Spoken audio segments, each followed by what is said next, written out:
Hi friends, దోసకాయ పప్పు ఎలా తయారు చేసుకోవాలో చూసేయండి ఫ్రెండ్స్. ముందుగా కుక్కర్లో 1 కప్ కందిపప్పును వేసుకొని శుభ్రంగా వాష్ చేసుకోవాలి.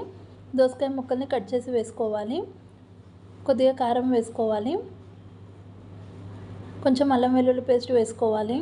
కొంచెం పసుపును వేసుకోవాలి. కొన్ని వాటర్ వేసుకోవాలి. వాటర్ వేసుకొని ఒకసారి మొత్తం కలిపేసుకోవాలి ఫ్రెండ్స్. చూడండి, ఇలా ఒకసారి మొత్తం కలిపేసుకోవాలి.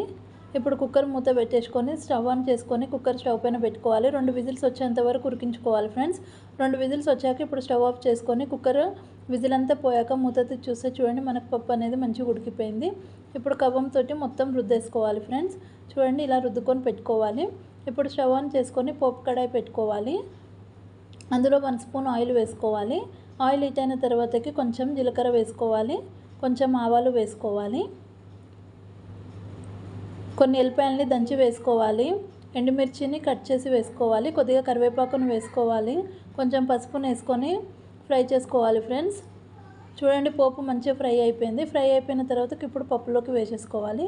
ఇప్పుడు కుక్కర్ని స్టవ్ పైన పెట్టుకోవాలి ఫ్రెండ్స్. కొన్ని వాటర్ని యాడ్ చేసుకోవాలి. ఒకసారి మొత్తం కలిపేసుకోవాలి. ఇలా ఒకసారి మొత్తం కలిపేసుకున్న తర్వాతకి ఇప్పుడు స్పైసీనెస్కి తగ్గట్టుగా కారం వేసుకోవాలి ఫ్రెండ్స్.